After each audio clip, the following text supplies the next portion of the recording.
एक बूढ़ी महिला कैसीनो में पोकर खेल रही है। उसने अपनी सारी बचत दांव में लगा दी है। उसने 8 नंबर में खेलने का फैसला किया। अगले सेकंड टर्नटेबल में सच में 8 आ गया। देखते ही देखते वो जीतने लगी। बूढ़ी महिला को अपने आप पर खूब भरोसा है, तो उसने फिर से बैटिंग शुरू कर दी। उसने दोबारा 8 नंबर पे दांव लगाने का फैसला किया। टर्नटेबल पर गेंद फिर से 8वें स्थान पर आकर रुक गई। सारे प्लेयर बूढ़ी महिला को देखकर हैरान हैं और वो सभी उसकी तारीफ करने लगे। उसने काफी सारा पैसा जोड़ लिया। लगता है वो आज जीतने के इरादे से ही आई है। उसने अपनी सारी बचत एक साथ दांव पर लगा दी। सब लोग यह देखकर अवाक रह गए। उसके बगल में बैठे बूढ़े आदमी ने उसे संभाल कर खेलने की नसीहत दी, लेकिन दादी ने परवाह नहीं की। उसने फिर से 8 नंबर में बैटिंग की। उसने काफी सारे चिप्स दांव में लगा दिए हैं। आसपास के सभी लोग हक्का बक्का रह गए हैं।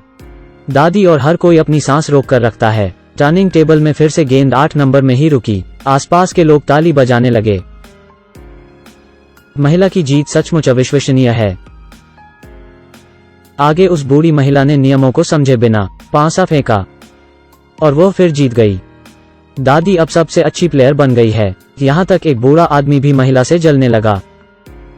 दरअसल वो कुछ घंटों पहले ही एक ज्योतिष के पास गई थी। उसने उसे अपना नाम बताने के लिए कुछ रुपए दिए। बूढ़ी ज्योतिष कुछ सच बातें बोलती हैं। वो आगे बताती है कि आज रात उसके लिए काफी भाग्यशाली होगा। दादी और बूढ़ा आदमी बस से घर जा रहे हैं। अचानक उस दादी ने देखा कि बगल में बैठा व्यक्ति मर गया है और उसके पैकेट में खूब सारे पैसे रखे हैं। मृत व्यक्ति की लाश बूढ़ी महिला में गिरने लगती है, तो महिला ने उसे दूर धकेल दिया। ऐसा लगता है कि बूढ़ी महिला उस आदमी को नापसंद करती है। बूढ़ी महिला फिर चेक करती है कि आदमी सचमुच में मरा है या नहीं। उसने वहां रखे पैसों की एक गड्डी उठाई तो उसके मन में एक बुरा विचार आया, लेकिन वो अब भी हिचकिचा रही है। उसने देखा कि बूढ़े आदमी के गर्दन में एक ड्रैगन का टैटू है। बहुत सोचने के बाद वो पैसों को रखने का फैसला करती है। वो पैसों को अपने घर ले जाती है। घर जाके उसने पैसे गिने और उसे 50 मिलियन रुपए मिले। बूढ़ी महिला जब मार्केट से घर आई तो उसने देखा कि उसके घर कुछ लोग घुस गए हैं। दोनों ब्लू ड्रैगन सोसाइटी के सदस्य हैं। उन्होंने बूढ़ी दादी से पूछा कि उसने कोई चोरी की है क्या। बूढ़ी दादी डर जाती है, लेकिन उसने स्वीकार नहीं किया कि उसने पैसे चुराए हैं। हालांकि जब उन्होंने बूढ़ी महिला को नर्वस देखा तो उनका शक और गहरा हो गया।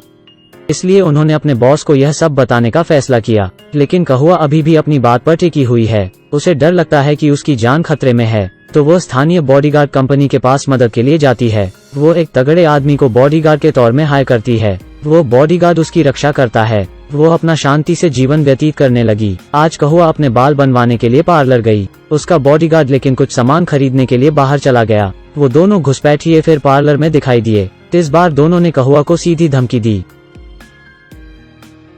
सौभाग्य से उसका बॉडीगार्ड समय पर आ गया। उसने उन दोनों से पिटाई शुरू कर दी।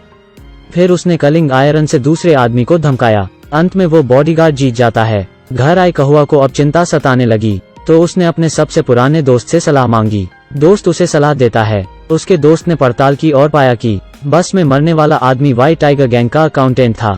उस दिन वह टाइगर गैंग से पैसे लेने की योजना बना रहा था। किंगलोंग एसोसिएशन गैंग भी इस चीज में शामिल था। अब दोनों गिरोह लोगों को पैसे ढूंढ रहे हैं। लेकिन रात में किंगलोंग क्लब के लोगों ने फिर कहुआ को पकड़ लिया। कहुआ को उन दोनों ने मारना शुरू कर दिया। सौभाग्य से बॉडीगार्ड आ गया और गैंग का आदमी बेहोश हो गया।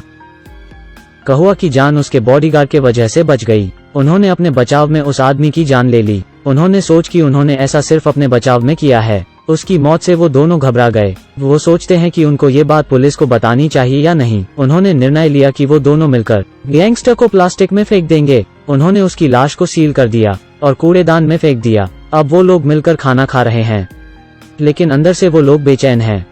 कहुआ बेचैनी के वजह से सो भी नहीं पाए। उसने फैसला किया कि वो चेक करेगी कि क्या वो व्यक्ति मर चुका है। लेकिन जब वो चेक करने के लिए कूड़ेदान में झांकी, उसने देखा कि गैंगस्टर की लाश वहां नहीं है। ऐसा लगता है कि उसे किसी ने देख लिया है। वो लोग इस बात से काफी चिंतित हो जाते हैं। कहुआ दूसरे गैंग की बॉस सिस्टर हुमा से ये सारी बातें करती हैं। वो दोनों लगातार बातचीत करते हैं। कहुआ के घर पहुंचने के बाद उसके घर में उसे सब चीजें बिखरी मिली। उसे वहां पर एक डेविड नाम का नोट भी मिला है। उसे पता चला कि उसके पोते को अगवा कर लिया गया है। शायद ये उन गैंग वालों का ही काम है। वो अपने पोते को खोने के डर से बेसुध होकर बैठ गई। वो अब गैंग को पोते के बदले पैसों का ठिकाना बता सकती है।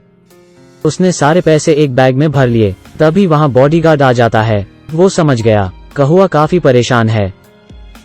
बॉडीगार्ड कहता है कि उसे उन गैंग के लोगों को पैसे नहीं देने चाहिए और वो दिलासा दिलाता है कि उनका पोता सुरक्षित होगा। तो उसने कहुआ से पैसे लिए और वहां से चला गया। कहुआ बैग लेकर गैंग के ठिकाने में पहुंच जाती है। गैंग के मेंबर भी वहां रहते हैं। उन्होंने देखा कि कहुआ ने नकली नोट लाए हैं। यह देखकर गैंग के एक आदमी ने उसके पोते के गले पर चाकू रख दिया। तभी वहां सिस्टर हुमा पहुंच गई। यह पता चला कि बॉडीगार्ड ने वो पैसे सिस्टर हुमा को दे दिए थे। कहुआ और उसका पोता बच जाते हैं। सिस्टर हुमा अब सिगरेट फूंकने लग जाती है।